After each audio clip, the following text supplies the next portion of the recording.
México desde lo más cordial de mi vida al foro Retos Actuales de la Seguridad Pública en la Ciudad de México.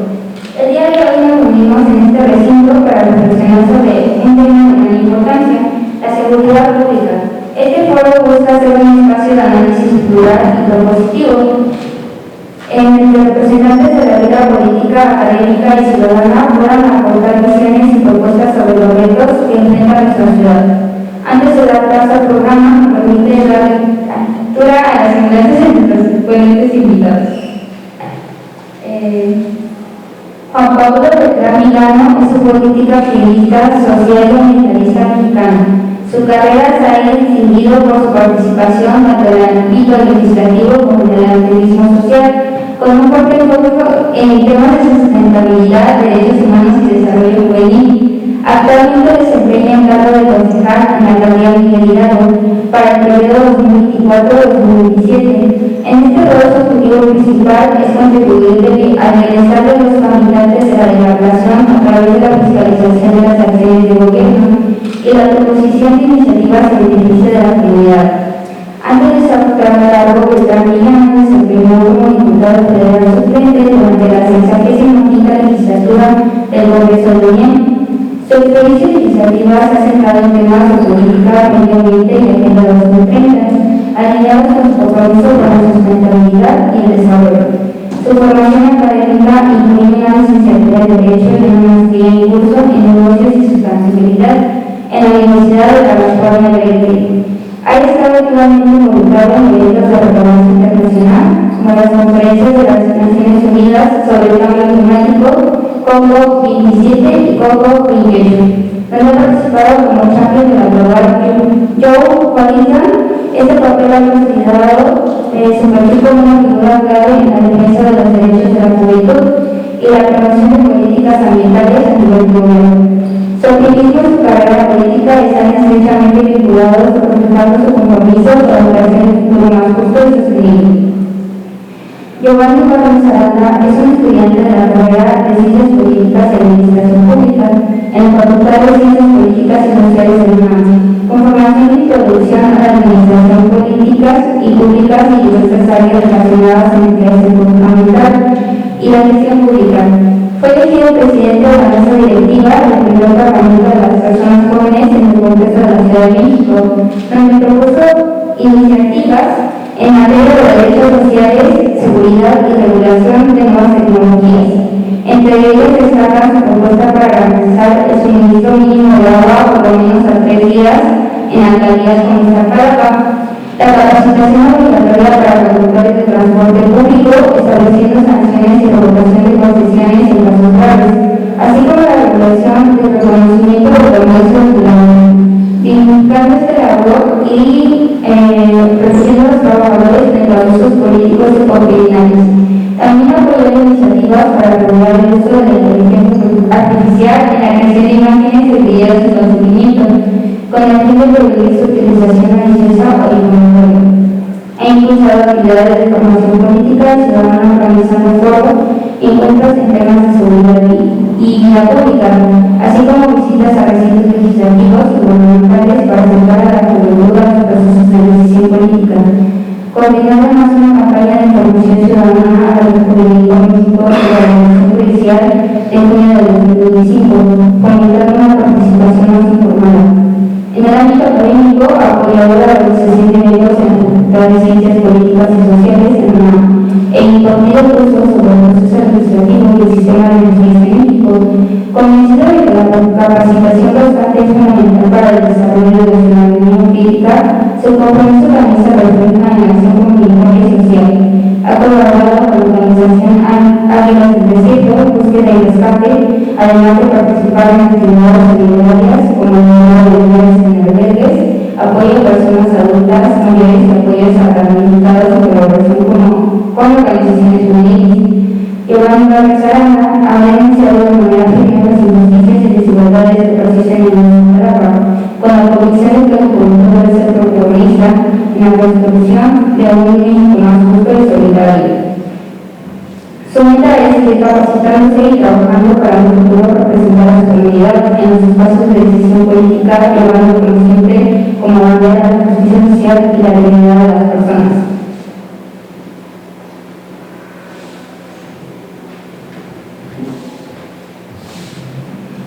Para continuar, cedo el uso de la voz al secretario general nacional de la República de México, el licenciado Luis Eduardo Huerta Dura, que nos dirigirá un mensaje de bienvenida.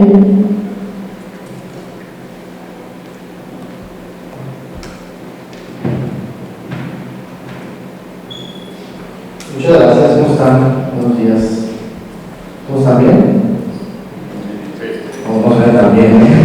Por ahora nos escuchan. Bueno, pues a mí me da mucho gusto venir a este foro de seguridad, en un tema que además a mí me apasiona de saberlo, porque les comparto que hace una semana se publicó en la Gaceta de la Cámara de Diputados dos iniciativas que presenté al diputado Rubén Moreira y que van sobre el tema de seguridad. La primera es una iniciativa con la que se busca proteger a niñas, niños y adolescentes. Creo que estarán de acuerdo y espero que así sea, y si no, pues ahorita debatimos, pero que las niñas y los niños, cuidarlos, protegerlos, es el primer gran paso para blindar a nuestra ciudad y a nuestro país. Proteger a las niñas y niños de cualquier tipo de violencia es el primer gran paso que tenemos que dar. Y esta iniciativa que se presentó ya, está publicada ya en la Gaceta de la Cámara de Diputados, en el Congreso de la Unión, es para reformar la Ley General de Derechos de Niñas, Niños y Adolescentes, con la finalidad de que los padres, los maestros, los coaches, entrenadores deportivos, que por y cualquier profesión que por su labor sean el primer contacto con un niño, tengan la obligación de denunciar cuando vean que algo cambia en la actitud del niño. Los niños son muy fáciles para saber cuando algo está mal con ellos. Los coaches, los maestros, saben perfectamente cuando un niño tiene problemas en casa. El problema es que no denuncian y dejan que el niño siga siendo violentado. Y un niño violentado hoy, con traumas o lo que sea, va a ser un delincuente el día de mañana. Entonces, por eso ese es el primer paso, por eso se presentó esta iniciativa que ya está en la Gaceta Parlamentaria. Y la segunda iniciativa que presenté, que también va sobre el tema de seguridad, es que en el artículo 4 constitucional, ustedes deben de saber que en esta nueva administración, por no decirle transformación, en este nuevo gobierno, en esta nueva forma de gobernar, en el artículo 4 se han agregado muchos temas sociales, los apoyos sociales famosísimos, que muchos de ustedes inclusive yo los van a recibir, no sé, ¿no? La idea de esta reforma, esta segunda iniciativa que presentamos, fue para que se garantice en ese cuarto constitucional pensiones para las personas viudas o huérfanas que quedan huérfanas o viudas por la violencia que se vive en este país. Porque el gobierno bien fregón no le garantiza la seguridad a la gente. Y después, ¿qué pasa con el niño que queda huérfano de padre porque a un sujeto se le hizo fácil asaltarlo y quitarle la vida? ¿Qué pasa con el niño? ¿Qué pasa con la mujer que se queda sola, que se queda indefensa? Entonces, por eso es importante para mí compartirles que esas dos iniciativas están en el Congreso, fueron iniciativas de mi autoría y que el diputado Rubén Moreira nos ayudó a hacer suya y presentar en el Congreso. Y también quiero decirles que hay un tema que no se da con la seguridad pública, tristemente, y espero que algunos de los ponentes lo tengan en la agenda, y es el tema de los centros de rehabilitación social. Como no son pocos, pues nadie habla de ellos, ¿no? Nadie habla de los reclusorios, nadie habla de la gran mafia en la que se han convertido los reclusorios, nadie habla del gran negocio que es para quienes son directores tener este tipo de reclusorios así, sin mayor atención. Urge una reforma integral en la Ciudad de México a los centros de rehabilitación social. Porque si nosotros no podemos garantizar una correcta organización social de las personas privadas de la libertad. De nada nos sirve tenerlos ahí guardados. De nada nos sirve. Le cuesta al Estado y no le sirve después a la sociedad. Porque lo que pasa es que un chavillo, yo creo que no lo sé, pero vamos a pensar en un chavillo, llega con, no sé si es un fácil robar una cartera, no tenía la pantalones y una cartera, detenido, y a ellos sí les aplicando el peso de la ley. Si eres un alto funcionario, te roban millones de euros. Si guachicoleas y te dan un montón de millones de litros de guachicol, no hay broma. Pero si tú te robas una cartera, entonces sí te van a aplicar todo el peso de la ley, y esos chavos son desconocidos, todo el peso de la ley. Y resulta que este chavito llega al centro de evaluación social, al Río Norte, está aquí en la gama, lo detienen, y algo que era tan sencillo de platicar, algo que era tan sencillo platicar con él, darle terapia y darle oportunidades para salir adelante. Ya llegó a una escuela donde va a salir con más contactos para hacer el mundo, donde va a tener más conocimiento sobre cómo hacer más delitos, sobre cómo cometer más delitos. Entonces, los centros de evaluación social, si nosotros no le ponemos atención a eso, de nada va a servir la prevención. Entonces, yo espero que este foro, no nada más de para que ustedes se vengan a tomar la foto aquí al salón, al congreso y todo, no, sino que de aquí ustedes se motiven, les hagan ideas, propuestas, y que vean mañana representen a la diputada, al concejal, o si quieren que la red de la bandera iniciativas suyas también con todo el gusto del mundo, les hagan de su mente, de su creatividad, de su conocimiento, iniciativas que puedan servir a México, que le puedan servir al tema de seguridad. Yo estoy a la orden para lo que podamos hacer en favor de los jóvenes. Me da mucho gusto tener a muchos estudiantes de ciencias políticas, de polacas, como le dice la chaviza, de polacas. Me da mucho gusto. Bienvenidos y muchas gracias.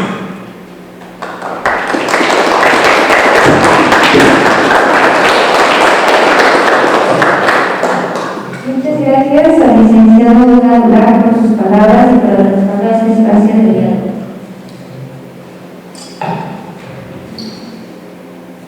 Escucharemos ahora la participación del concejal de la alcaldía de Hidalgo, Juan Pablo Vitamina, quien compartirá con nosotros su perspectiva desde la gestión territorial y el trabajo cercano con la ciudadanía.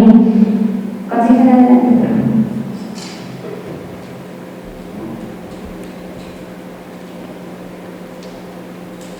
Hola, buenos días, ¿cómo están? Espero que muy bien, que ya Luis nos hizo entrar un poco en calor. Yo estoy muy contento de estar hoy con todos ustedes.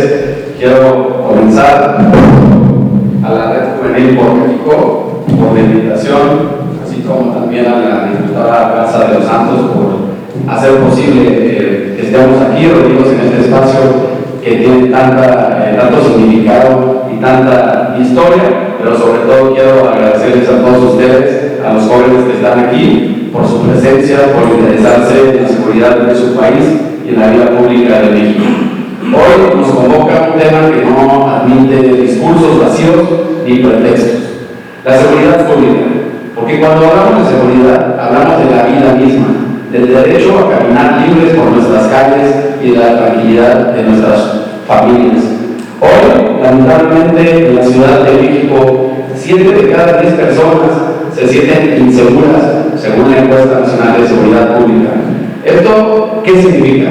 Significa que la mayoría de los que estamos hoy aquí, al salir, vamos a tener miedo en la calle, y ese miedo es la primera derrota del Estado. Nuestra capital vive una crisis de institucionalidad, más allá que de policías, y los datos son muy contundentes. Me gustaría compartir con ustedes un poco del contexto. El 70% de la población se siente insegura. El 90% de los delitos no se denuncian porque la gente sabe que no pasa nada o porque la gente tiene miedo de denunciar. Y de los delitos que sí se denuncian, adivinen que más del 95% quedan impunes, no se resuelven, no hay culpa, no hay justicia. Esto significa que el delincuente tiene todas las probabilidades de salirse con la suya y que el ciudadano, al denunciar, está perdiendo tiempo, energía y esperanza. Los delitos que más nos lastiman como mexicanos son los delitos más cotidianos, como el robo a transeúnte, el asalto en el transporte público, la extorsión en colonias, la violencia contra las mujeres, el narcomenudeo en barrios y colonias. Y lo más grave es que hemos llegado al punto en el que la gente ya no confía en denunciar, y cuando denuncian no hay justicia. También, yo sé que hoy la plática es el tema de seguridad en la Ciudad de México, pero me gustaría compartir con ustedes algunos datos que nos afectan a nosotros los jóvenes.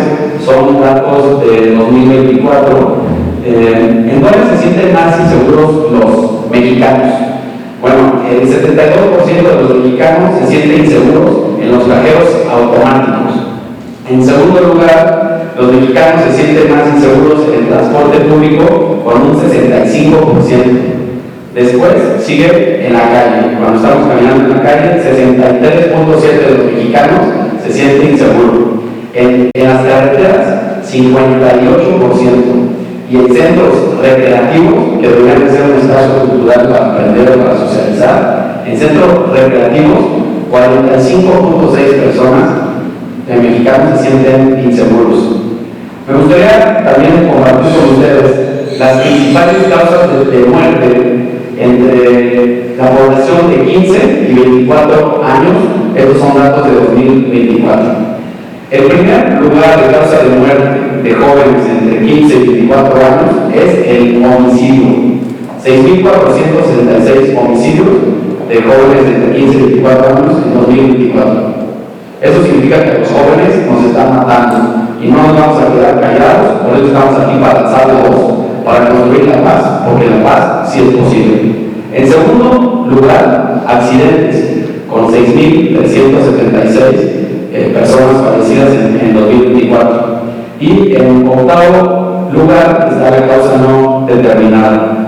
Bueno, han existido muchos casos últimamente en el que lamentablemente jóvenes han sido asesinados este año. Algunos son el caso de Salvatierra en Guanajuato, el caso de Lagos de Moreno, el caso de San Felipe en Guanajuato, que asesinaron a 7 jóvenes durante un festejo en la parroquia de San Bartolo, así como el caso de Tochitlán, que es uno de los más sonados últimamente en el campo de adiestramiento en Jalisco, así como el caso del Health Center en Zapopan, en donde desaparecieron 4 jóvenes cuando se dirigían al Health Center con una falsa promesa de trabajo.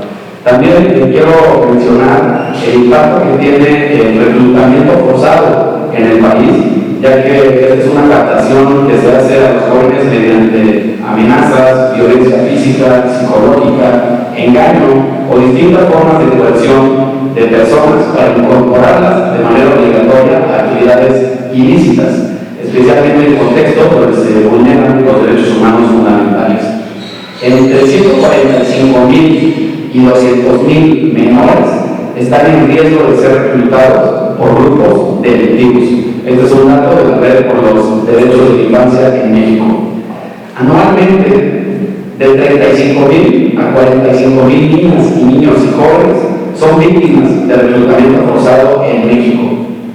Es una problemática que está vinculada a la violencia, a la pobreza y a la corrupción, y también a la normalización de la cultura del delito, que se ha vuelto algo normal en nuestro país, lamentablemente. También es un delito que no ha sido tipificado como delito. El grupo parlamentario del PRI, diputados, presentó una iniciativa para adicionar al Código Penal Federal los artículos 209 sextus y el 207 séptimos para que se tipifique el delito de reclutamiento forzado. Por último, me gustaría darles datos que también tienen que ver con las desapariciones de niños y niños y jóvenes en México. 9.868 niñas y niños desaparecieron en 2024. Más de 1.000 adolescentes y jóvenes desaparecidos en los primeros 5 meses de esta actual administración. Estos son datos del Registro Nacional de Personas Desaparecidas de 2025 y también algo muy preocupante. el incremento de 215% en la desaparición de jóvenes y adolescentes en 2024 con respecto al 2023. 215% de aumento en desapariciones de nosotros, de jóvenes, que hoy mismo podríamos faltar con muchos de los que estamos aquí, y es por eso que nos tenemos que interesar, alzar la voz y luchar por lo que merecemos, por un mundo con paz, por un México en paz. Otro dato es que entre diciembre de 2024 y febrero de 2025 en Jalisco se reportaron 7.107 desapariciones de menores entre 5 y 19 años. Estas son algunas cifras que, si bien no son específicamente de la Ciudad de México, quería mencionárselas porque es un foro con jóvenes y estas cifras pues están impactando justamente a la población joven en el país. Y me gustaría también platicarles un poco de lo que estamos haciendo nosotros en Miguel Hidalgo. En la alcaldía Miguel Hidalgo no somos ajenos a esta realidad que hoy vive el país. Por supuesto que nosotros también tenemos muchos casos. Yo como concejal pues, he auxiliado a muchos vecinos, vecinas que van conmigo por distintos temas. Las colonias como Tacuba, Anáhuac, Argentina, las Pensiles, son las que concentran los reportes más frecuentes. Y los casos son robo a casa, habitación, violencia vial, extorsiones y secuestros. Como concejal he escuchado de primera mano a los vecinos y se me quedó grabado justamente hace unos días. Estaba platicando con una vecina de Escandón y me platicaba que ella denunció le sucedió algo y denunció, ya lleva un año que denunció, pero no pasa nada. Entonces yo creo que hay muchas personas que piensan que no sirve denunciar y que han perdido esa fe, pero también hemos demostrado que sí hay un margen para actuar desde lo local. En Miguel Hidalgo hemos impulsado programas que han marcado la diferencia y que se puede ver cómo Miguel Hidalgo se ha convertido en una alcaldía más segura que hace 3 años. Hicimos también el programa antibaches, que muchos de ustedes preguntaban por qué tienen que ver los baches. Pues los baches también garantizan la seguridad, porque una calle transitable, ordenada, con buena iluminación, también reduce los riesgos de los delitos. Con el programa antibaches, en 3 semanas se taparon 2.000 baches en la alcaldía Miguel Hidalgo.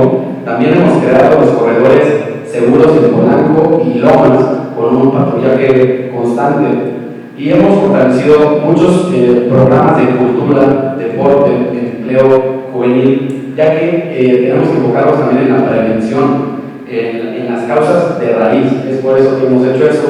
Yo en lo personal estoy haciendo una red de mujeres en la cual ellas tienen acompañamiento, tienen distintas capacitaciones de qué hacer cuando las mujeres sufren violencia.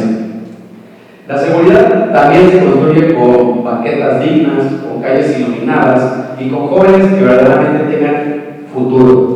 Lamentablemente en la Ciudad de México seguimos atrapados en un modelo equivocado. El gobierno hoy presenta cifras, pero la percepción ciudadana las desmiente. Se ha apostado a la centralización, dejando a las alcaldías sin un mando real sobre la seguridad en su territorio. Se ha respondido con cámaras y patrullas, pero sin prevención comunitaria, que es muy importante.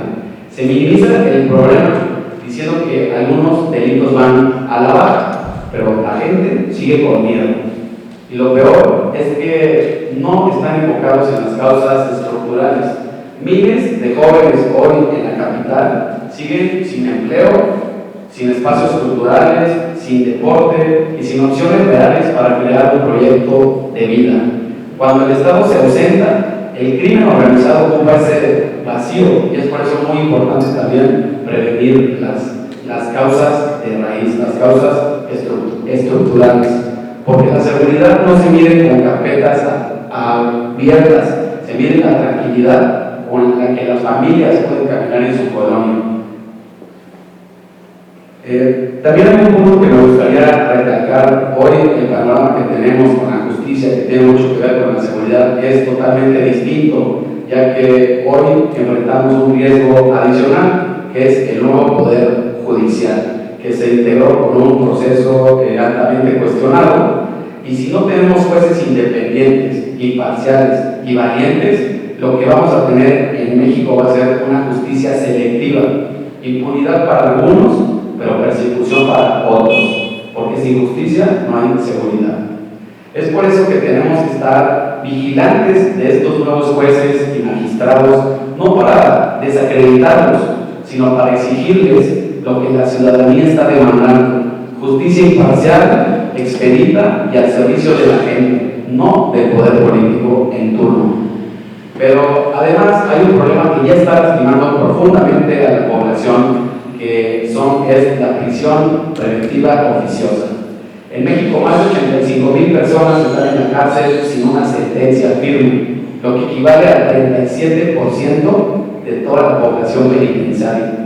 De estas 85,000 personas, cerca del 44% está bajo prisión preventiva automática. Esto quiere decir que estas personas se encuentran privadas de su libertad, aunque jurídicamente siguen siendo inocentes. Muchas de ellas llevan años esperando un juicio que no llega.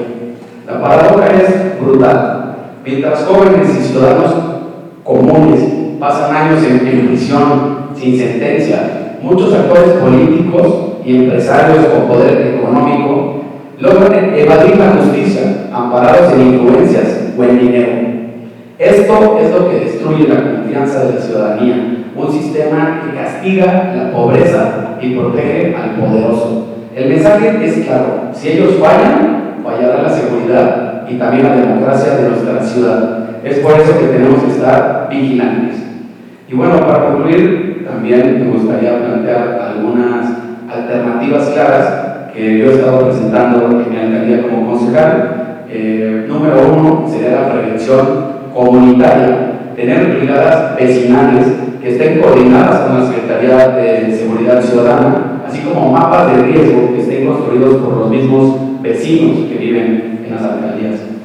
Número 2, urbanismo seguro, que tengamos calles iluminadas, que no haya puntos ciegos en las cámaras de seguridad, que podamos recuperar nuestros parques, nuestras plazas, que erradiquemos los basureros clandestinos y estos focos de infección y focos de delincuencia. Y 3, juventudes al frente como primera muralla contra la delincuencia. ¿Qué significa esto? Darle más herramientas a la juventud, que tengan más espacios culturales, más espacios deportivos, más oportunidades de empleo, emprendimiento, para que ellos puedan construir su proyecto de vida. 4, tecnología y confianza ciudadana. Aplicaciones vecinales que estén ligadas a los ministerios públicos. Denuncias en línea con un seguimiento transparente para que todos podamos tener la certeza de la información en tiempo real.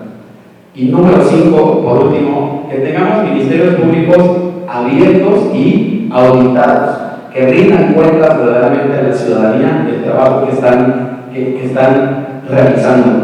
Y quiero darles algunos ejemplos internacionales, porque yo sé que estamos en una situación complicada en el país, pero no soy pesimista. Yo creo que la paz es posible y tenemos que luchar para conseguir la paz.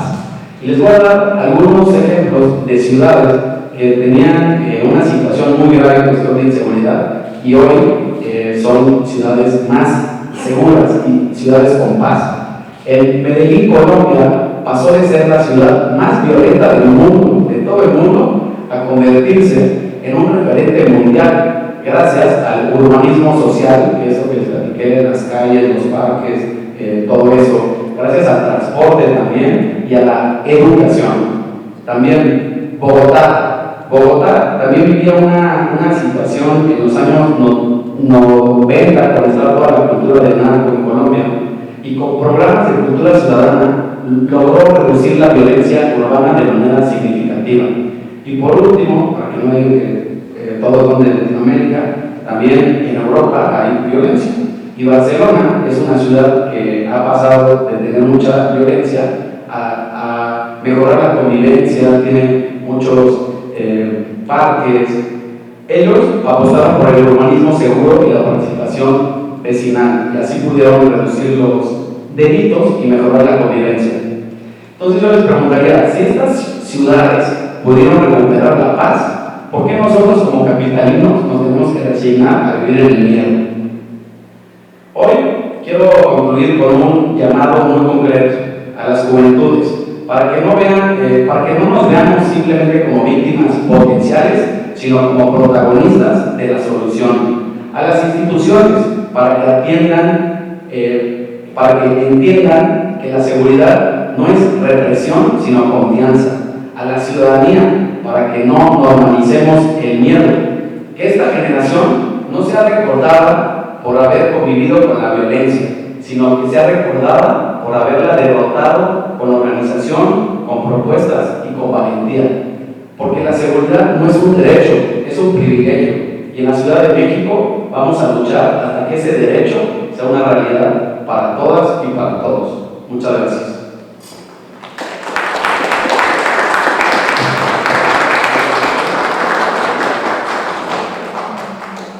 Muchas gracias, concejal Beltrán, por sus reflexiones y propuestas en torno a la seguridad en la ciudad.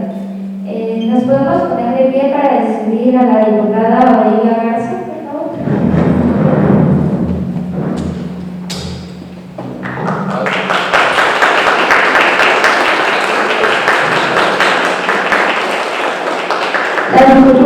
La diputada Olivia Garza de los Santos es una abogada mexicana con una sólida trayectoria académica y política. Es licenciada en Derecho por la Universidad La Salle, cuenta con diversas especialidades en Derecho en la Universidad Panamericana, entre ellas en materia económica y corporativa, en amparo penal y civil mercantil, así como en Derecho Administrativo. Obtuvo la maestría en Derecho Constitucional y Administrativo en la Universidad Nacional Autónoma de México y concluyó el doctorado en Administración Pública en el Instituto Nacional de Administración Pública. Encontrándose en trámite de titulación, asimismo ha contemplado su formación con cursos internacionales en Derecho Constitucional, Penitenciario y Parlamentario en la Universidad de Salamanca, España. En el ámbito legislativo fue diputada local en la 6ª legislatura de la Asamblea Legislativa del Distrito Federal, donde presidió la Comisión Especial de Reclusorios y participó en diversos trabajos administrativos. Desde esa posición impulsó importantes reformas como la modificación de la Ley de Centros de Reclusión como un enfoque de derechos humanos y protección civil, así como la certificación de centros de rehabilitación contra adicciones a fin de garantizar condiciones dignas y seguras para personas atendidas. En el ámbito local se desempeñó como concejal de la alcaldía de Iztapalapa durante el periodo del 2021-2024, donde encabezó la Comisión de Seguridad y participó en áreas relacionadas con cultura y pueblos originarios, en gobierno jurídico y protección civil. Desde esa posición contribuyó a la aprobación de presupuestos y el fortalecimiento de la colectividad en materia de seguridad y gestión de riesgos. Como articulista ha expuesto sus posturas en medios de comunicación, destacando por su defensa de las instituciones y su crítica a la opacidad en el ejercicio del poder. Actualmente, Olivia Garza de los Santos es diputada en la 3ª legislatura del Congreso de la Ciudad de México, en donde funge como primera vicepresidenta de la mesa directiva. Su labor se ha caracterizado por la defensa de los derechos humanos, la modernización del sistema penitenciario y la promoción de políticas públicas que atienden a grupos vulnerables, consolidando así una trayectoria comprometida con la justicia social y la seguridad y la dignidad de las personas.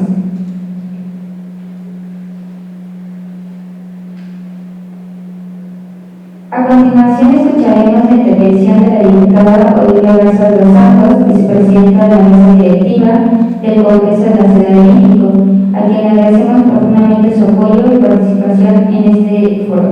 Diputada, tiene usted la palabra. Gracias.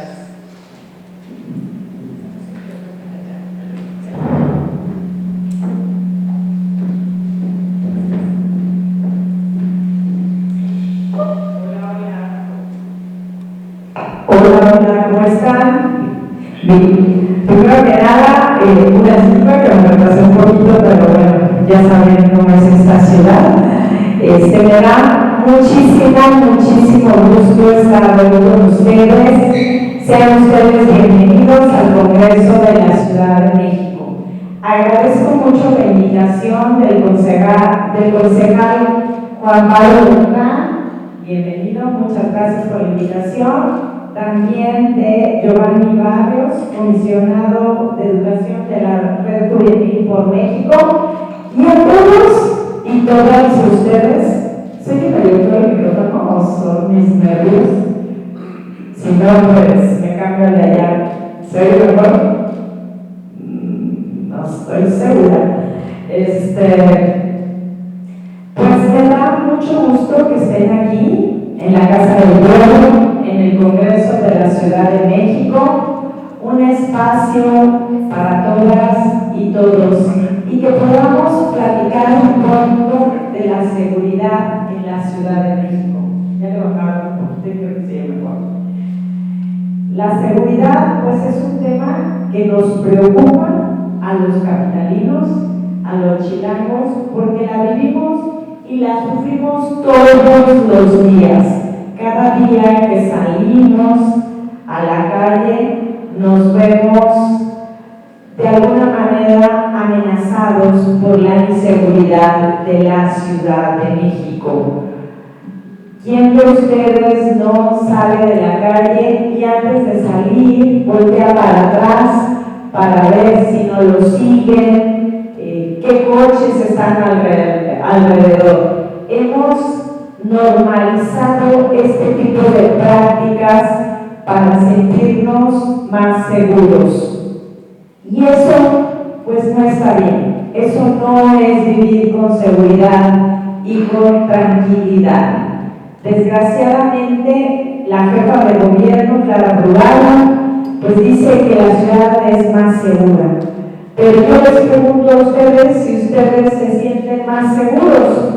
O sea, lo que hemos visto es que el gobierno de la ciudad está maquillando las cifras. Claramente nos dicen que hay menos homicidios en la Ciudad de México y resulta que si nos ponemos a revisar las cifras, pareciera que sí, hay menos homicidios, pero resulta ser que las desapariciones han subido. Y todos esos desaparecidos pasaron del cajón de homicidios a desaparecidos. Y los desaparecidos en la Ciudad de México han subido en un 400%. ¿Se sigue oyendo muy feo? Sí. A ver, voy a usar.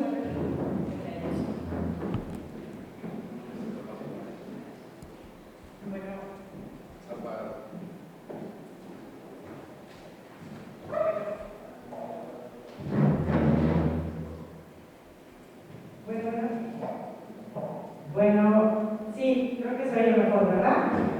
Entonces, las cifras de desaparecidos en la Ciudad de México, curiosamente, subieron un 400%, lo que significa que simplemente maquilla el gobierno de la ciudad las cifras y los cambió de cajita, digámoslo así. De la cajita de homicidios pasaron a la cajita de desaparecidos. Pero al final de cuentas, todos sabemos que la inseguridad está a la alza. Si nosotros revisamos el periódico, todos los días hay ejecuciones en la Ciudad de México. Vemos cómo la delincuencia organizada ha penetrado en las diferentes colonias de la ciudad. ¿Y por qué lo detectamos? Por el tipo de ejecuciones. Es muy triste caminar las calles y las colonias. No sé si ustedes saben, pero yo soy de la alcaldía de Iztapalapa. Cuando camino las calles y las colonias, es realmente muy lamentable escuchar los comentarios de los vecinos, donde el cobro de derecho de piso cada día es mayor. Ya no hablamos de negocios grandes, de los comercios grandes donde empezó el cobro de derecho de piso. Hoy hablamos los esquites, del puesto de los tamales, y vemos incluso cómo hay ejecuciones hasta para estas personas. Los grupos delincuenciales buscan hacer un llamado para que cumplan con el pago del derecho de piso con las ejecuciones. Y eso es muy triste y sucede todos los días en la Ciudad de México. Y no vemos un gobierno que esté actuando de una manera eficaz. Las cifras siguen a la alza. La delincuencia organizada está tomando la ciudad. Cada día hay más narcomenudeo, más tienditas, obligan a muchos comerciantes a vender estos productos que dañan la salud de nuestros jóvenes. Los están obligando, ya no es por voluntad, sino los cárteles van a la tiendita del barrio y los obligan a vender droga. Y si no, los amenazan con quemarles los negocios. Esto es muy triste, sucede y sucede de manera reiterada en la Ciudad de México. Desgraciadamente. También otro de los problemas que tenemos mucho es según la encuesta del INPE del 2024, el 47.5% de las personas adultas se sienten más inseguros en la Ciudad de México. Nosotros, por nuestra parte, hemos hecho nuestro trabajo en el Congreso de la Ciudad de México. Aquí hemos presentado varias iniciativas de ley. Entre las iniciativas de ley que presentamos, derivado de la percepción de inseguridad hacia los adultos mayores, presentamos el delito de phishing. ¿Qué es el phishing? Es un fraude cibernético. Este delito es uno de los delitos que más afecta a las personas de la tercera edad. A nivel nacional se está hablando de 20 millones de pesos las pérdidas que han sufrido las personas. ¿En qué consiste el phishing? El phishing es cuando alguien se mete a tu teléfono celular, a una red social, a TikTok, a Instagram, a Facebook, a cualquiera de tus redes, y lo que hacen es, en algunos de los casos, robarte la información, hacerse pasar por ti y, por ejemplo, ¿quién no ha sido objeto de fraude de que le piden dinero para un amigo, para un familiar, para un vecino que dice tener una situación lamentable y que necesita dinero? Y resulta ser que en realidad no es la persona que tú piensas quien te está pidiendo el dinero. Es un delincuente cibernético que se robó la señal de tu celular y está entrando a todos tus contactos a pedirles dinero. Esa ha sido una de las modalidades. Otra de las modalidades que hemos visto es que te llaman o te escriben a tu teléfono celular diciendo que debes una multa. Ya los delincuentes cibernéticos están tan modernos, digámoslo así, que clonan incluso páginas del gobierno de la ciudad, han clonado páginas de la tesorería de la Ciudad de México y te mandan un aviso de que tú debes una multa y que ese es el último día para pagar. Desgraciadamente, las personas que han sufrido más este delito es gente de la tercera edad. ¿Y qué pasa? Por temor, les creen a estas personas que los están engañando y caen, pagan.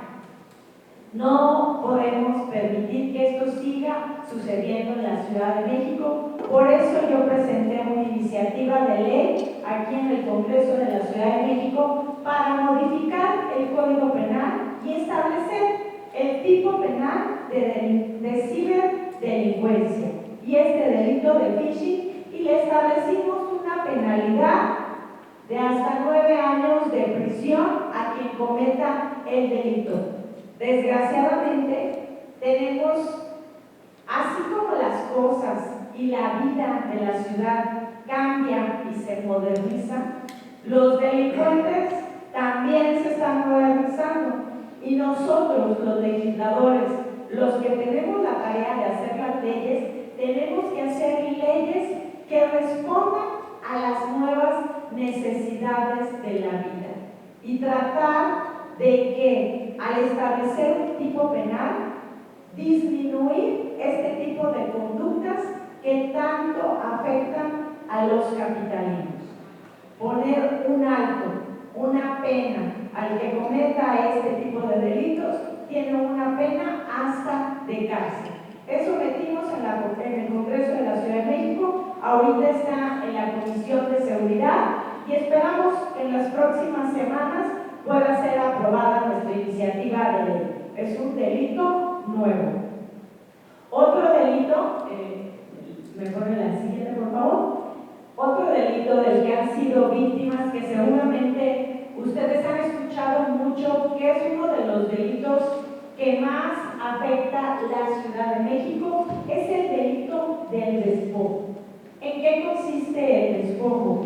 Es la apropiación de una persona o un grupo de personas de una propiedad ajena, ¿no? Que no es de ellos. Lo que hemos estado denunciando es la nueva modalidad de despojo. De repente hemos escuchado, nos han llegado casos incluso igual, lamentablemente, de personas de la tercera edad que salieron de su casa un fin de semana y cuando regresan ya las llaves están cambiadas y a lo mejor les contesta de adentro de lo que era su casa una voz diciendo que es propiedad de esa persona que está adentro de la casa. Y la verdad de las cosas es que el trámite legal para poder liberar una propiedad que ha sido objeto de despojo es muy complicado. Hemos pedido endurecer las sanciones también para quien comete el delito de despojo y también hemos exhortado a los ministerios públicos a ser muchísimo más atentos de este tipo de delito que cada día crece más en la Ciudad de México. No se vale que una persona haya construido un patrimonio con el trabajo de toda su vida y que de un día para otro este patrimonio le es quitado por estos grupos de delincuencia organizada que ya están muy organizados. Estos grupos que se dedican a esto, que nosotros les hemos llamado vivienderos, que se dedican a apropiarse de propiedades, ya sea que esa casa la utilizan ellos o muchas veces lo que hacen, se apropian de la vivienda, luego construyen más pisos para más familias de estos grupos de poder, que la verdad de las cosas, muchos de ellos están vinculados con actores políticos de la ciudad. Y eso no se puede permitir. Desde Acción Nacional defendemos la propiedad privada y la seguiremos defendiendo. No se vale que comercialicen o te quiten tu trabajo de toda tu vida este tipo de delincuentes y tenemos que ejecutar acciones legales. Se han denunciado 1.843 denuncias en la Ciudad de México por el delito de despojo. Así es que es una práctica que cada día crece y que el gobierno no hace nada. Seguiremos haciendo un llamado fuerte para que la autoridad atienda esta nueva problemática que vulnera la propiedad privada de las personas. Ese es otro de los delitos que hemos estado metiendo. También presentamos un punto de acuerdo en el periodo anterior, precisamente con el tema de los botones de auxilio. Seguramente ustedes han visto cerca de su casa los botones de auxilio,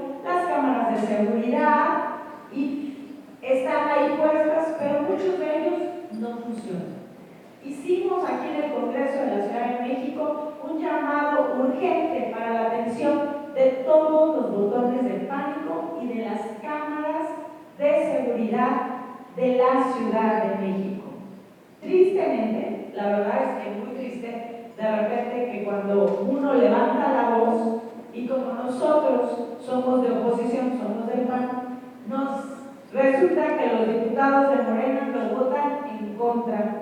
¿Por qué? Porque somos oposición. Y peor aún, se ponen a argumentar que todo funciona bien, que hay cámaras de seguridad que funcionan muy bien y botones de seguridad. Para sorpresa de todos, después de que yo presenté este punto de acuerdo en el Congreso de la Ciudad de México, a la semana siguiente, no tardó una semana, se dio la ejecución de Jimena, la particular de la jefa de gobierno.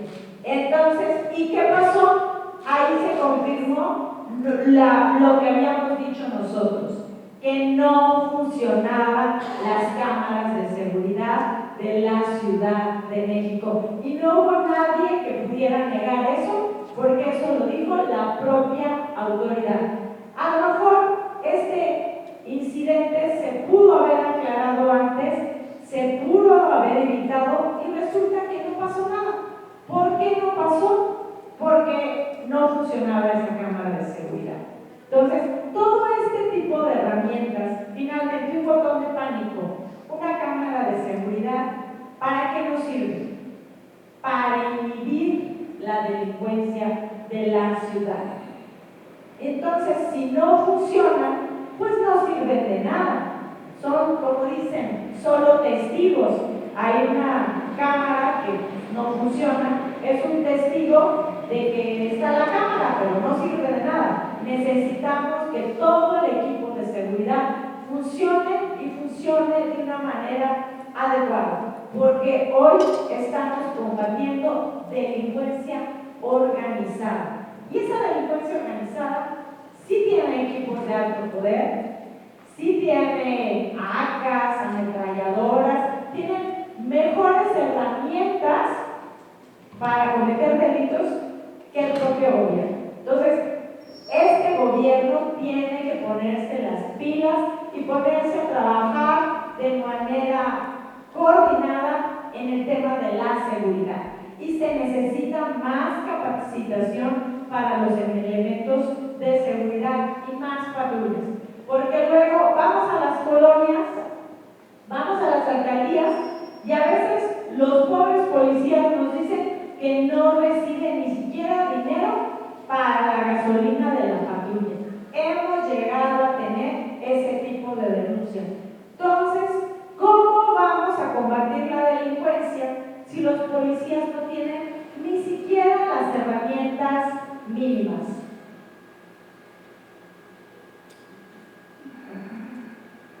Y lo seguiremos haciendo, seguiremos de alguna manera impulsando el tema de seguridad, porque es el tema que más nos duele a los capitalinos. Entonces, no importa que lo voten en contra, ya vimos lo que pasó después, se tuvieron que de alguna manera comer sus palabras, porque nosotros no habíamos mentido. No funcionan las cámaras de seguridad de la Ciudad de México y ya después, hace unos días, la jefa de gobierno hizo un gran anuncio sobre unas cámaras de seguridad nuevas.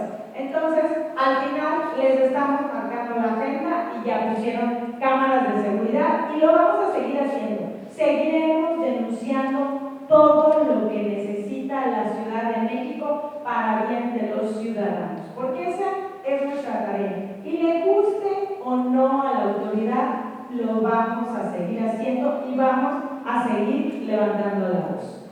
Otra de las iniciativas que presentamos, que tiene que ver justo con el asesinato de Jimena, establecimos un nuevo tipo penal que nosotros le llamamos sicariato, que es una modalidad nueva del homicidio, del delito de homicidio. ¿Por qué? Porque en el sicariato ya estamos hablando de otro tipo de delincuencia organizada. Es el homicidio por encargo. Alguien contrata a otra persona para que cometa este delito, se utiliza armamento de alto impacto, vehículos especializados y hay una vinculación con la delincuencia organizada. Este delito también ya lo presentamos aquí en el Congreso de la Ciudad de México, se turnó a la Comisión de Justicia, esperamos que sea aprobado, veremos, lo estamos todavía litigando dentro de la Comisión de Seguridad, pero creemos que es necesario, porque ya este no es cualquier homicidio, es un homicidio de alto impacto.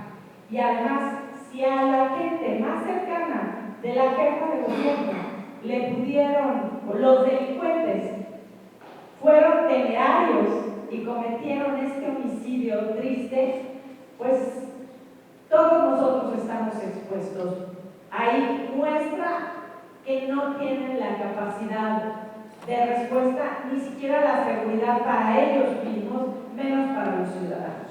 Entonces establecimos este nuevo tipo penal para el delito de homicidio, el sicariato. Y bueno, hemos trabajado también mucho, por ahí escuchaba, en el tema penitenciario. Como saben, es un tema que a mí me apasiona, me gusta.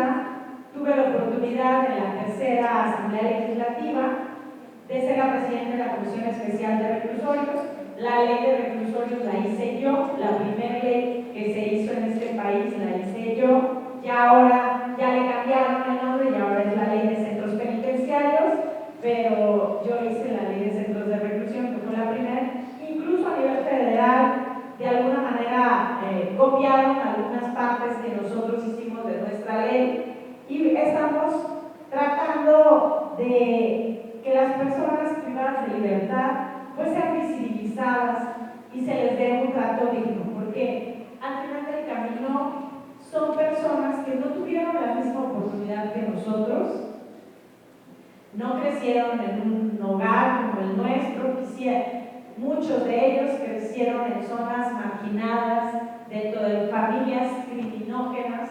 Entonces, aun cuando cometieron un delito, merecen un trato digno en la cárcel y buscaremos que así sea, que los derechos humanos siempre se apliquen y se apliquen de manera adecuada a todas las personas, aún a las privadas de libertad. También tuvimos la oportunidad de impulsar el tema, por ejemplo, de los niños que viven con sus madres en la prisión. Cuando al principio se hablaba de estos niños, estaban invisibilizados en realidad.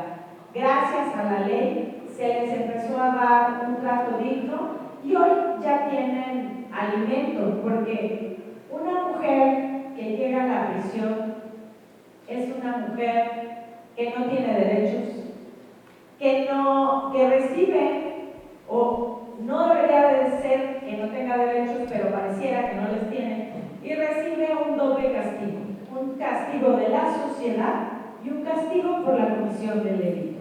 Las mujeres en prisión son totalmente abandonadas a su suerte, nadie las visita. Cuando tú vas a un penal varonil, son colas el día de visita para entrar a visitar al familiar. Si es un hombre, el detenido va a la mamá, el papá, la novia, la esposa, la segunda esposa, los hijos, la abuelita, toda la familia va a visitar al hombre.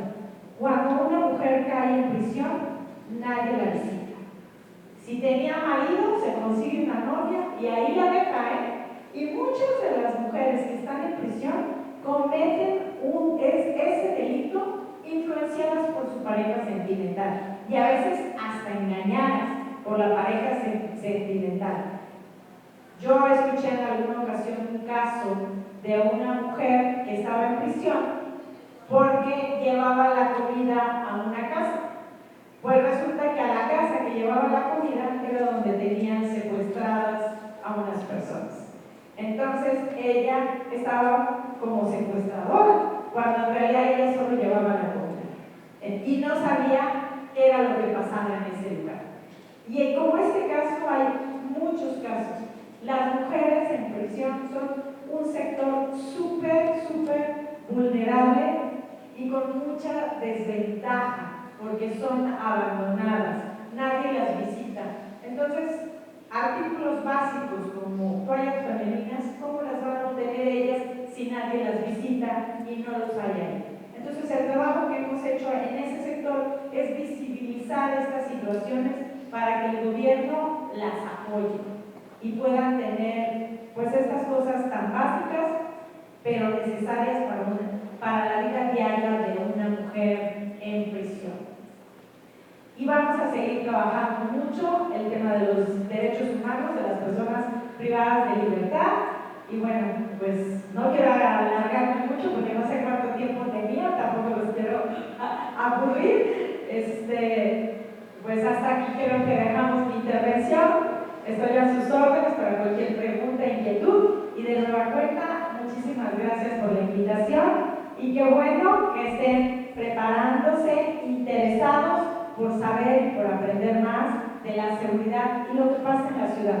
Y sepan que aquí en el Congreso de la Ciudad, sus diputados de Acción Nacional, estamos trabajando fuerte para que las cosas mejoren. Y si tienen alguna petición, alguna situación, alguna iniciativa de ley que podamos trabajar juntos, me encantaría que me la hagan llegar. Tengan la confianza de que estamos abiertos para recibir cualquier propuesta, cualquier idea, de ahí puede salir algo muy bueno para la ciudad. Muchísimas gracias.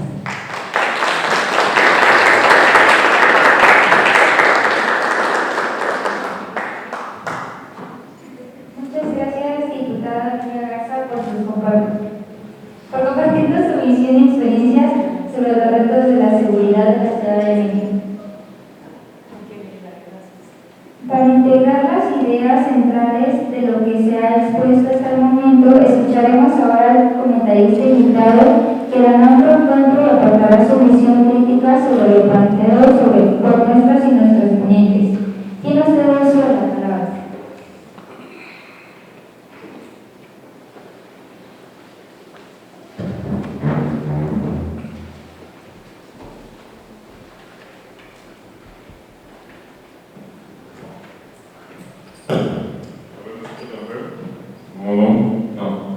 Bueno, pues muchas gracias a todos por estar aquí el día de hoy.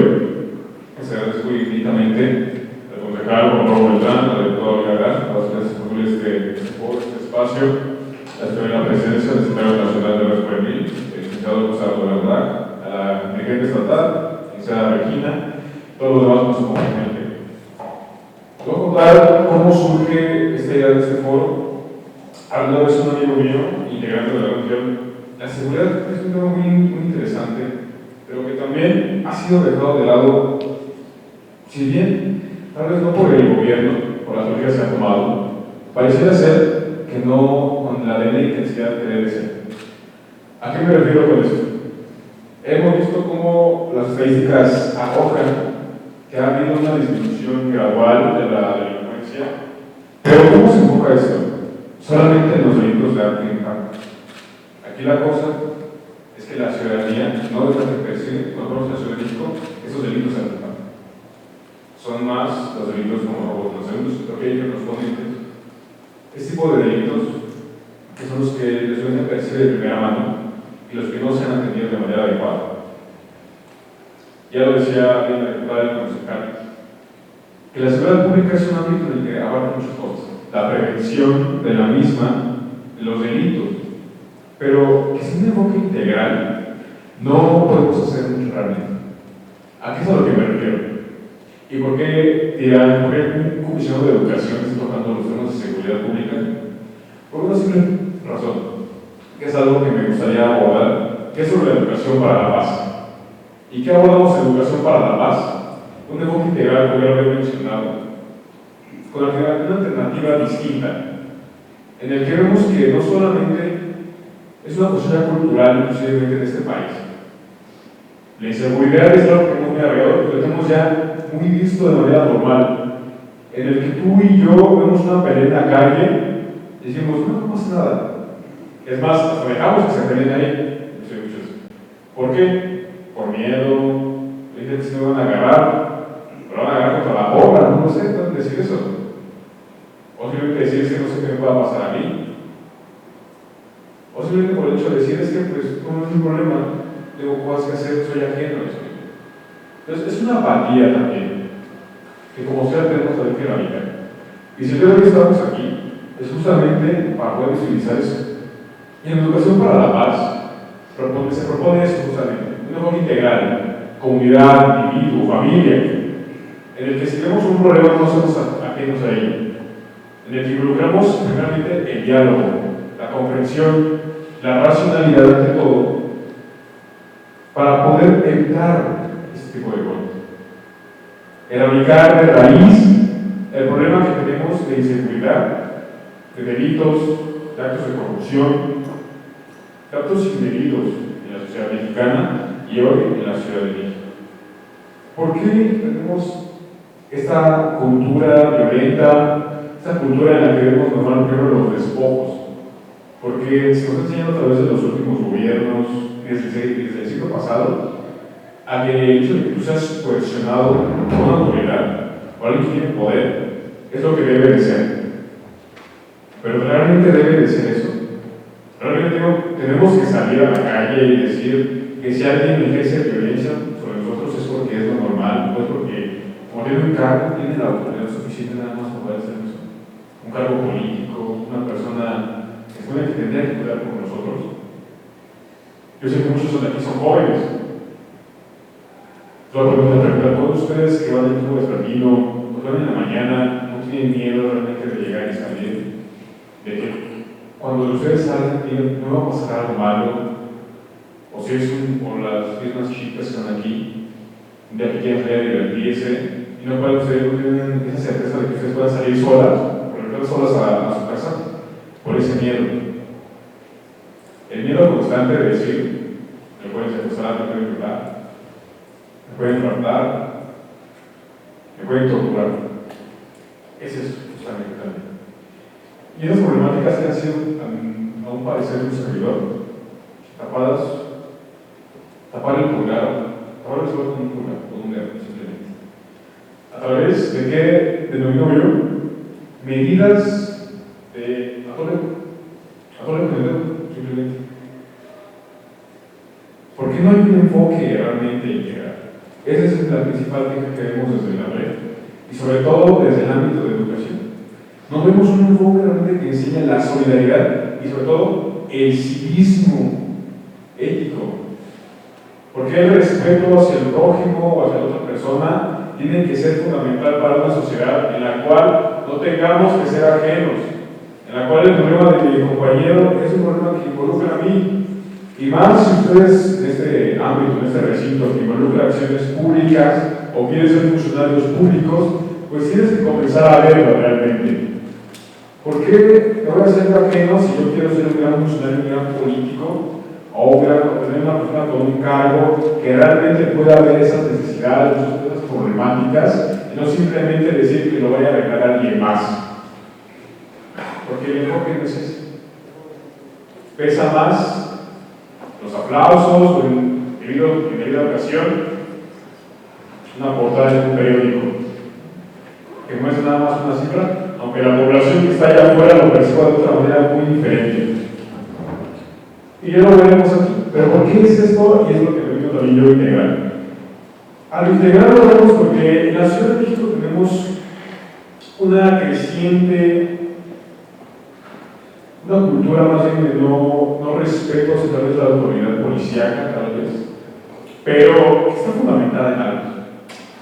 O sea, el 43% del total nacional de quejas ciudadanas es aquí, en la Ciudad de México. O sea, de todo el total nacional, casi la mitad de las quejas hacia los policías están aquí. Igualmente, las veces por abuso policíaco, el 75% se hicieron aquí, en esta Ciudad de México. Entonces, digamos que es una desconexión muy grande entre la sociedad y la autoridad. No tenemos la confianza. Inclusive muchos de ustedes pueden decir que cuando hablan con un policía, siento que el que más sucede va a ser el enemigo. En vez de que vaya a ayudar, para no me va a comunicar. Quisiera que quien haya sentido ese sentimiento levantara la mano en este momento, por favor.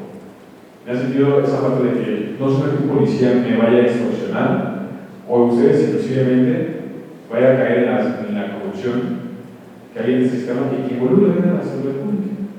Reflexionenlo eso un momentito, ustedes. Pero el otro punto al que quiero llegar es cómo podemos nosotros como ciudadanos comenzar a desplazar esta visión, que puede ser muy pesimista en gran parte de los ámbitos que tenemos en la vida.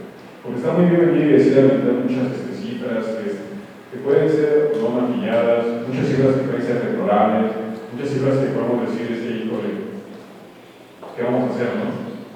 Pero aquí la cosa es en la acción. Yo el día de hoy los quiero invitar a que ustedes, como hoy vinieron, hoy salgan y ya no son ajenos realmente a las cuestiones de seguridad pública que tenemos en el país. Y yo quiero que también ustedes compartan su sentir y digan lo que piensan realmente. Y que se lleve realmente lo de la educación para la paz. Y involúquense y pongan el mejor de todo. Que cuando sientan enojados, quieran empezar a bloquear a sus semejantes. Que traten de quitar las normas siguientes. Que las personas menores que ustedes puedan tener a su cargo en algún futuro crezcan con un sentimiento de decir que el otro no es la genuina, el otro es parte de mi comunidad y una discriminación que debe ser erradicada.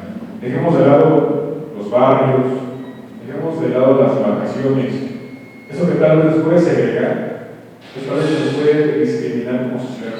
Porque tú eres de un lugar, tú eres de Iztapalapa, porque tú eres de Milpalta, porque tú eres de Benito Carranza, de Miguel Hidalgo, eso nos hace distintos, pero ¿en qué? Somos personas, somos jóvenes, somos ciudadanos, y el problema sigue siendo el mismo. ¿Por qué un asesinato es un asesinato? Aquí, en Iztapalapa, Miguel Hidalgo, Cuauhtémoc, sigue siendo lo mismo. Pero eso también nosotros exigir realmente, y si no exigimos, tampoco nos van a escuchar en todo caso. Así que yo los invito también. Quizá me tienen un enfoque y dirán por ahí, luego los memes de que estuvieron redactando una iniciativa que va a cambiar el futuro de México, pues háganlo llegar. Hoy en día con las redes sociales pueden hacer un TikTok y que digan, es que quiero proponer esto, porque me parece que es inadecuado el uso del manejo de la opción de seguridad. Háganlo. Y si lo censuran, ya veremos entonces hacia dónde va generalmente el gobierno, si quiere realmente promover la seguridad pública, la autoridad y sobre todo una unidad como sociedad mexicana y en este caso capitalina. Muchísimas gracias.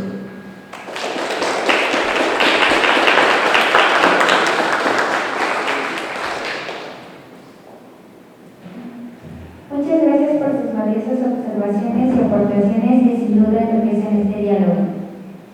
Enseguida abriremos un espacio para escuchar la voz de las y los asistentes. Quienes deseen participar podrán hacerlo con intervenciones hasta de 5 minutos en la tribuna. Les pedimos ser breves y concretos para dar oportunidad al mayor posible de participaciones. ¿Alguien gusta pasar?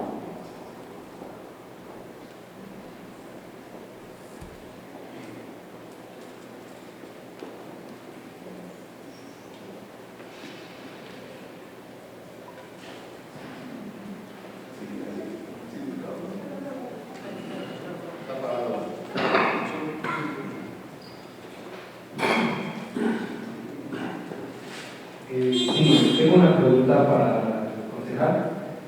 ¿Cómo se puede combatir la inseguridad en zonas donde la gente pues, ya ha perdido la confianza en las autoridades?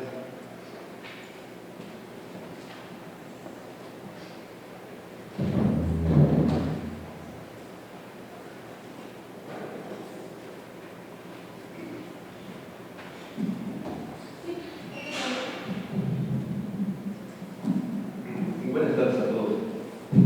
Voy a empezar rápidamente aquí con una frase muy bonita.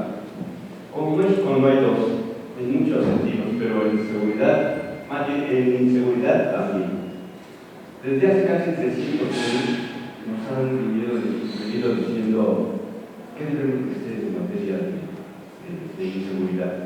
con César Picard, ya por 1764, porque de ahí muchos analistas, especialistas, criminólogos nos han explicado qué pasa con la inseguridad, qué pasa con la delincuencia, incluso cuáles son sus soluciones. Aquí hay que leer a muchos para encontrar las soluciones. Entonces, yo creo que el reto que, como usted dijo aquí, es revisar todo eso. La universidad ha publicado también muchos libros, el Senado de la República, mucha gente ha escrito sobre eso, se ha creado mucha tinta al respecto. Tenemos manuales de prevención de la delincuencia de parte de la ONU, de parte de algunas oficinas de Alemania, de Inglaterra, de Estados Unidos, pero seguimos en las mismas por una simple razón, por lo que yo dije al principio, como México no hay otro. Y por dar soluciones en Houston, en Chicago, en Bolivia, donde digan, pero en México, todo eso que han dicho y que está en los manuales de prevención no sirve. Es todo, muchas gracias.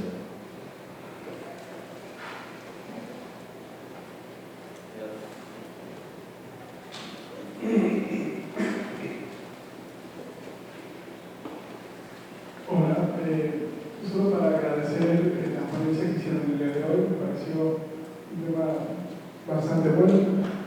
Yo quisiera que en las propuestas que van a elaborar para el Congreso, o que hablemos sobre esta idea, es de que sí hablamos de la seguridad, pero que tomemos en cuenta, o bueno, que se garanticen los procesos que se llevan a cabo. Hace un par de semanas, por temas de decir nombres, pero una amiga fue preguntada y fuimos al Ministerio Público a hacer una denuncia, pero nos encontramos con los típicos coyotes, aunque sabemos que están prohibidos, pero hay coyotes. Y el abogado nos comentaba que para que esos procesos fuesen un tanto más eficientes, había que pagar el dinero. Entonces me gustaría que en todas estas propuestas que van a hacer se podrían incluir esta parte de que fuese un poco más transparente estos procesos contra las denuncias. Gracias.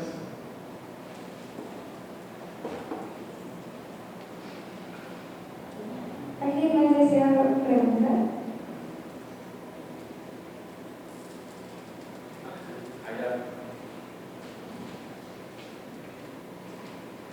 Mucho gusto.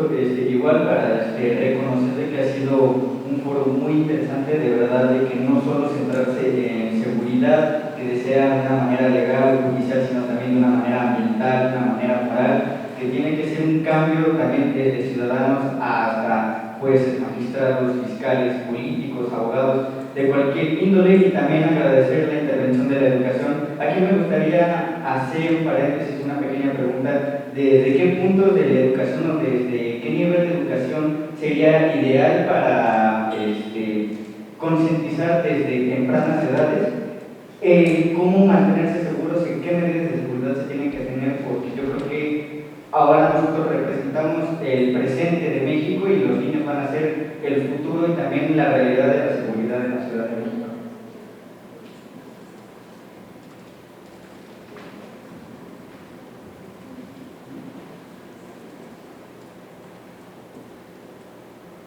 ¿Alguien más desea participar o este?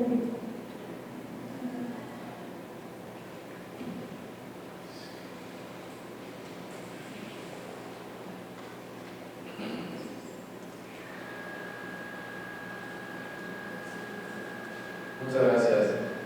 Sobre la primera pregunta de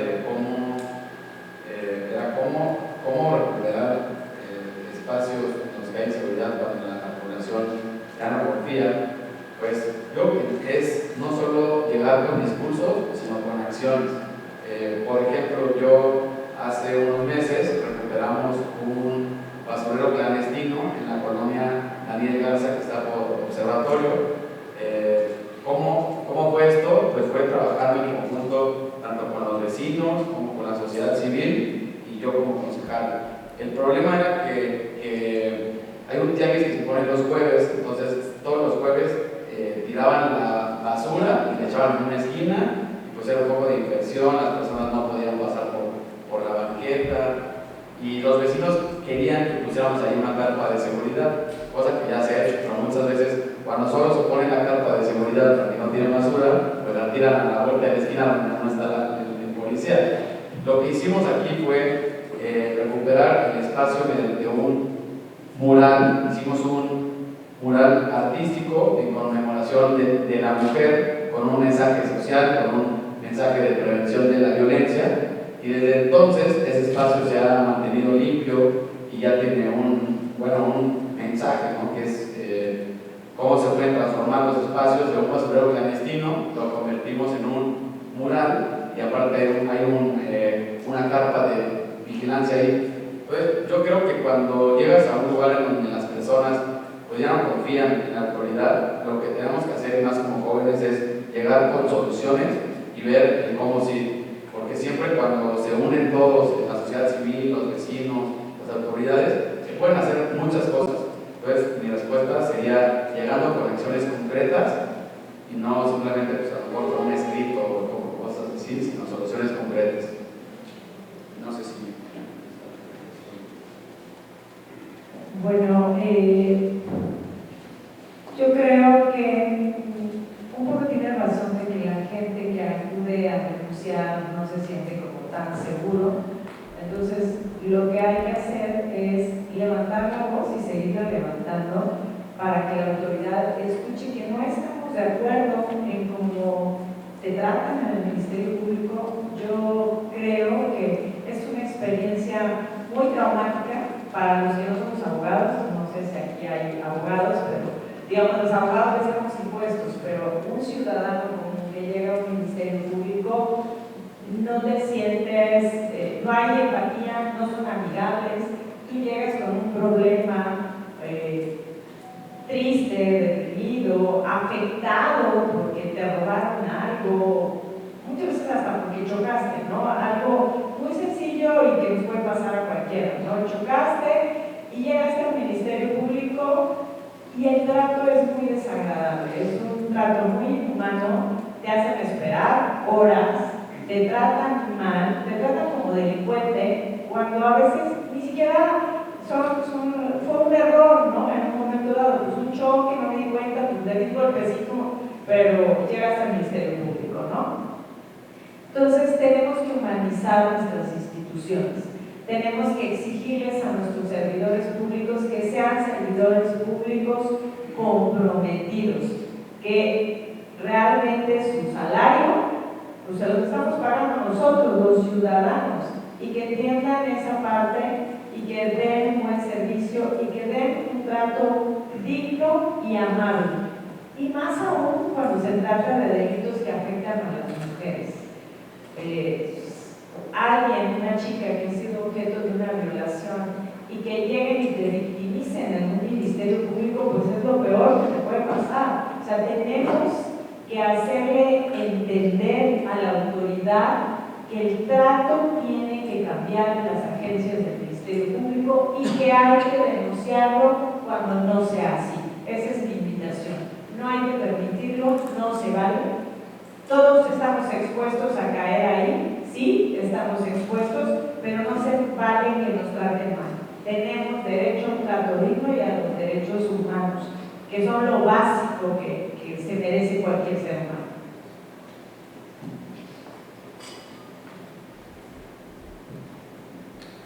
Bueno, lo voy a mencionar los ponentes. Es fundamental, obviamente, lo que mencionaban sobre la cuestión de la educación.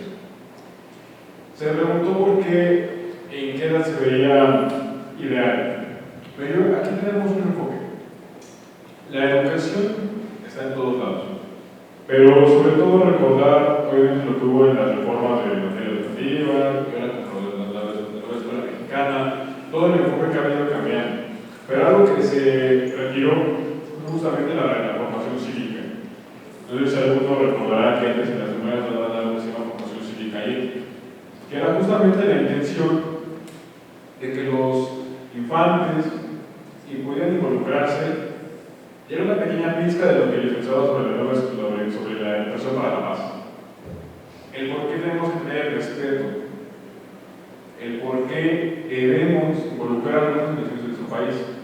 Hoy, a pesar de que México en su momento todavía es un país con población bastante joven, ahorita casi como el 30% de la población mexicana, es muy alta la apatía de los jóvenes hacia la política. Es muy alta. ¿Por qué? Porque estamos en una generación que está cansada justamente de estos actos. Una generación que creció con los problemas y con las consecuencias de los actos de corrupción, de inseguridad, con excepciones de sistemas de salud, educación, prevención, derechos. Y eso que te hace generar una apatía de decir es que no me importa. A fin de cuentas, lo que yo haga probablemente no va a impactar de una manera significativa en el proceso que se va a llevar a cabo en una institución o en un propio órgano en el Estado. Y eso es lo que vemos hoy en día. Juventudes que son muy apáticas, juventudes que no les interesa, que son apolíticos o que les dices algo de políticas y dicen, no me hables de eso. Eso hasta ya es incómodo para muchos decir. Dicen por el hecho de que en la mesa no se habla de política ni de religión. Y ahora digo yo, ¿por qué no? Supone que la política es un proceso de diálogo plural, que igual tiene que converger todas esas ideas y tenemos que llegar a unas conclusiones de todos en el diálogo. Pero ¿cómo lo hemos visto ahora en esta actualidad? Como la manera como es que es violenta, en el cual si no estás de acuerdo, pues o te desaparece, o te hacen violencia política, o nada más ver lo que pasó hace unos cuantos semanas en el Senado. O sea, ¿hasta qué grados de violencia llegamos que en el Senado pasan ese tipo de cosas? O en el Congreso luego nos empiezan a aventar las sillas de las curules. O sea, ahí vemos cómo la violencia ya está muy impregnada. ¿A partir de qué? De que no hay una formación integral en la cual dejemos a la violencia.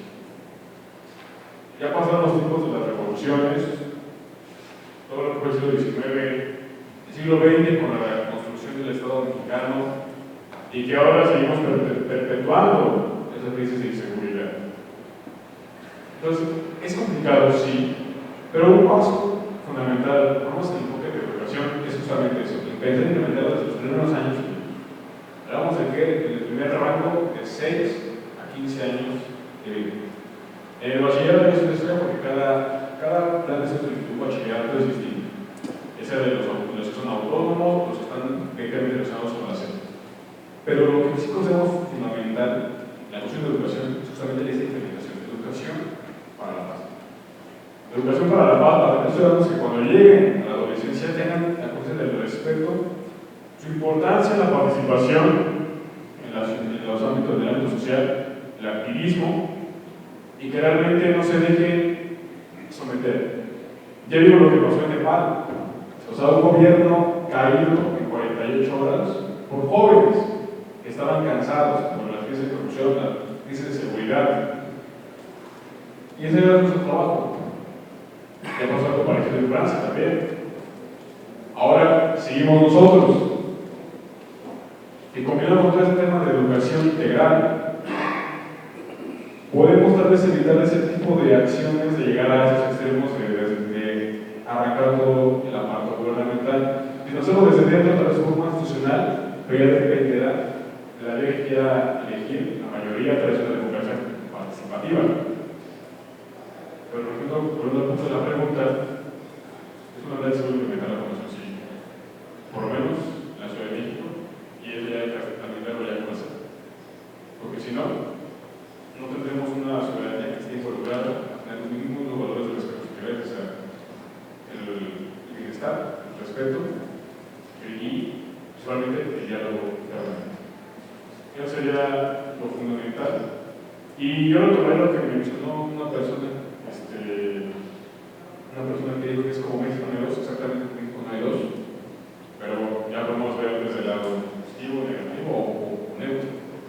Ahora hay que ver hacia dónde queremos dirigir esa perspectiva de que si México no hay dos, ¿por qué? Perspectiva de que México no hay dos porque tenemos un alto índice de desarrollo, un buen sistema de salud, un buen sistema de educación, podemos ir a las calles sin peligro. ¿Hacia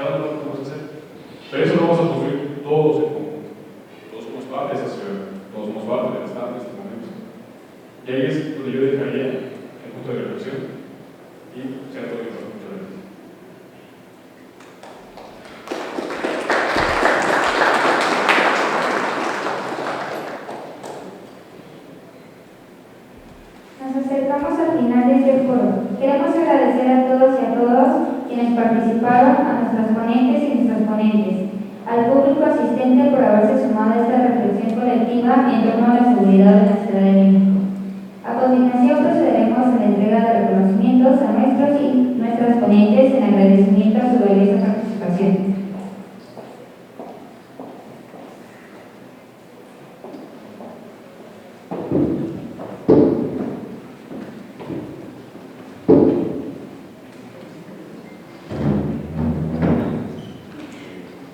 Sí, por favor, los agradecimientos.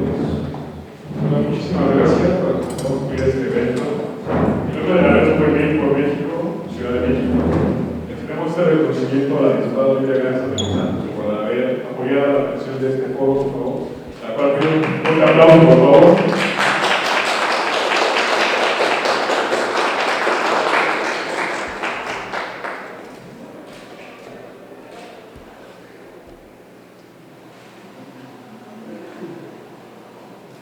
También agradecer la presencia del querido concejal Juan Pablo Beltrán, por participación en una ponencia ya de hoy. Muchísimas gracias, concejal.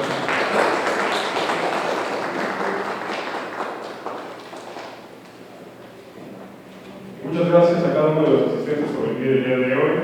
Es profundamente su presencia. A los invitados, muchísimas gracias por asistir. Y los invitamos a que pasen aquí al presidio para tomar la foto ya del evento, por favor. Muchas gracias.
Sobre sus cosas de participación se les hará llegar a más tardar el día lunes de la siguiente semana. Muchas gracias por asistir, espero que tengan un gran y excelente día. Muchas gracias.